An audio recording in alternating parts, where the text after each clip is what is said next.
Unveil the history of white slavery trade.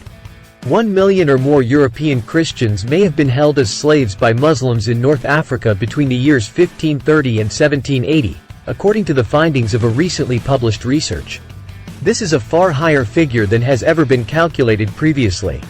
Robert Davis, a professor of history at Ohio State University, recently published a book in which he used a novel approach to compute the number of white Christians who were enslaved along Africa's Barbary coast. As a result, he was able to arrive at figures for the slave population that were far greater than those reported in any other research. We are going to talk about the topic, unveil the dark side of white slave trade in today's video, so please join us.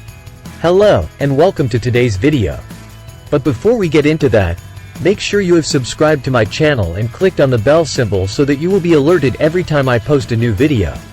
If you like it, please give it a thumbs up and forward it to your friends so they may enjoy it too. Let's get down to business. According to Davis, the majority of previous descriptions of slavery throughout the Barbary coast either did not attempt to estimate the number of slaves or only looked at the number of slaves in certain towns. Slave populations have often been estimated to number in the thousands, or at most in the tens of thousands, in the majority of earlier studies. Davis, on the other hand, has estimated that between 1 million and 1.25 million European Christians were kidnapped and forced to labor in North African deserts during the 16th and 18th centuries. According to Davis, a significant portion of what has been published minimizes the impact that slavery had on Europe and gives the impression that there were not very many slaves. The vast majority of narratives do not look at slavery in more than one location, and even then, for only a limited amount of time. When a larger and longer perspective is taken, however, both the immense magnitude of this enslavement and the strong influence it had became apparent. Davis said that it is helpful to compare the slavery that occurred in the Mediterranean to the Atlantic slave trade, which was responsible for bringing black Africans to the Americas. It is estimated that between 10 and 12 million black Africans were taken to the Americas as a result of the Atlantic slave trade, which took place over the period of 4 centuries. According to Davis, during the period of time between 1500 and 1650, when transatlantic slavery was still in its infancy, more white Christian slaves were probably brought to Barbary than black African slaves were taken to the Americas. One of the things that the general public and many academics have had a tendency to assume as a given is that slavery was always of a racial origin, and that only people of African descent have ever been slaves. However, that is not the case, Davis rebutted. It is not accurate to conceive of slavery as something that was only practiced by white people against black people. During the time period that Davis researched, the decision of who would become slaves was made based not just on race but also on religion and ethnicity. Enslavement was a very real possibility for anyone who traveled in the Mediterranean, or who lived along the shores in places like Italy, France, Spain, and Portugal, and even as far north as England and Iceland, he added. Anyone who traveled in the Mediterranean, or who lived along the shores in places like Italy, France, Spain, and Portugal. Pirates from towns along the Barbary coast in North Africa, such as Tunis and Algiers, were known as corsairs. These pirates would attack ships in the Mediterranean and Atlantic, as well as seashore communities, in order to kidnap men, women, and children. The effects of these assaults were catastrophic.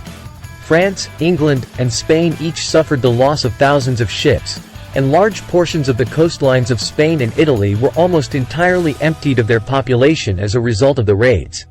At its height, it is likely that the level of damage and population loss in certain places surpassed what European slavers would later inflict upon the interior of Africa.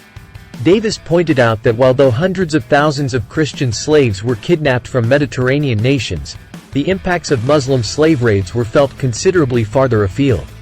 During instance, it would seem that the English lost at least 400 seamen a year to the slavers during the most of the 17th century.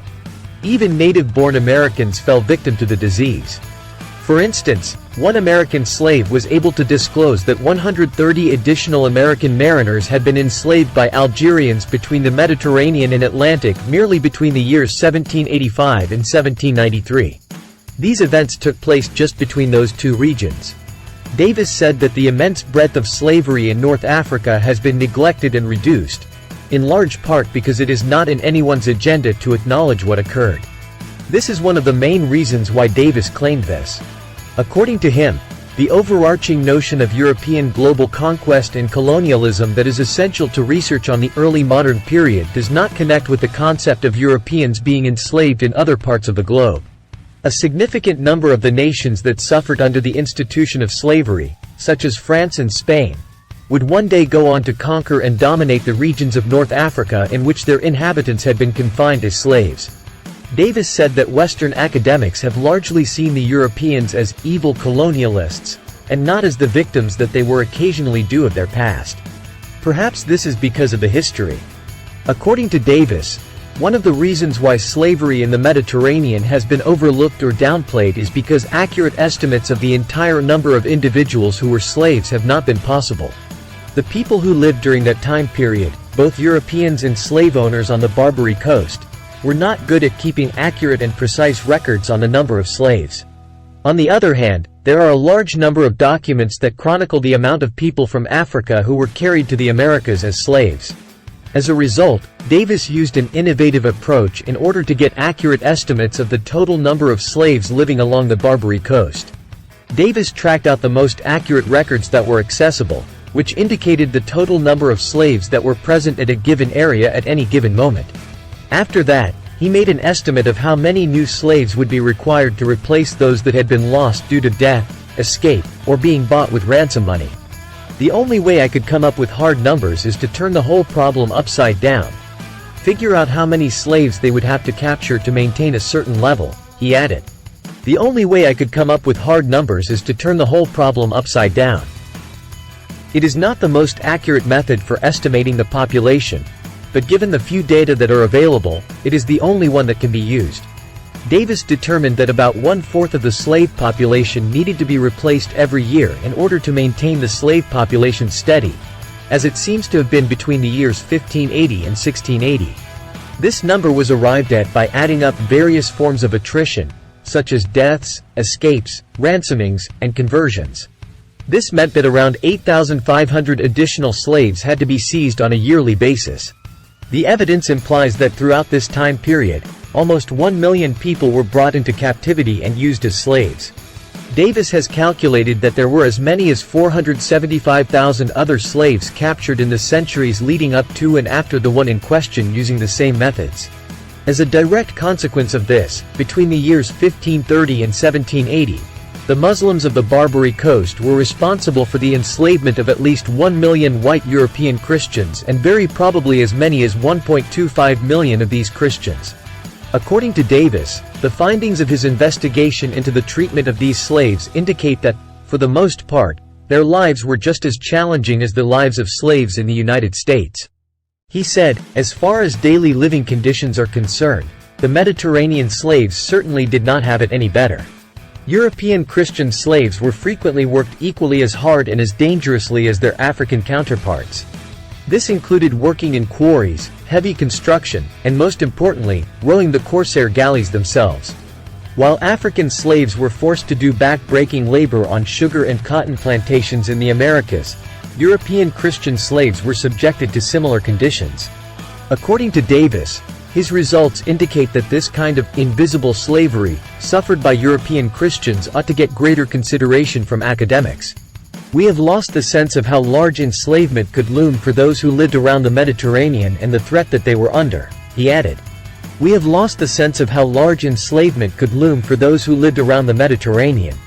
Slaves were still slaves, regardless of their race or color, as well as the region in which they were enslaved, whether it was North Africa or the Americas.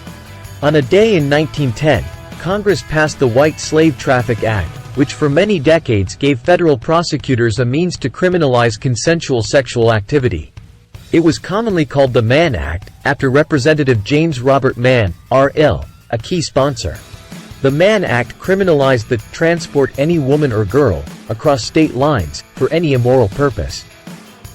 In 1913, the U.S. Supreme Court ruled in Phan-USA v. United States that Congress had intended the prohibition to include debauchery, not just prostitution.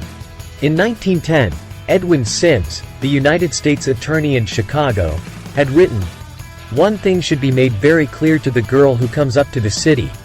and that is that the ordinary ice cream parlor is very likely to be a spider's web for her entanglement. This is perhaps especially true of those ice cream saloons and fruit stores kept by foreigners.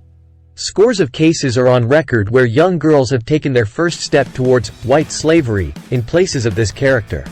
In 1946, the court decided that a person could be prosecuted under the Mann Act even when married to the woman, if the marriage was a polygamous one. While rarely enforced now, the Mann Act remains on the books. A 1986 amendment replaced debauchery and any other immoral purpose with any sexual activity for which any person can be charged with a criminal offense. In 1912, the first person prosecuted under the Mann Act was Jack Johnson, the African-American heavyweight boxing champion. Johnson had an affair with a white prostitute named Lucille Cameron. The case fell apart when she refused to testify. She later became Johnson's second wife. But another prostitute, Belle Schreiber, with whom he was involved in 1909 and 1910, testified against him.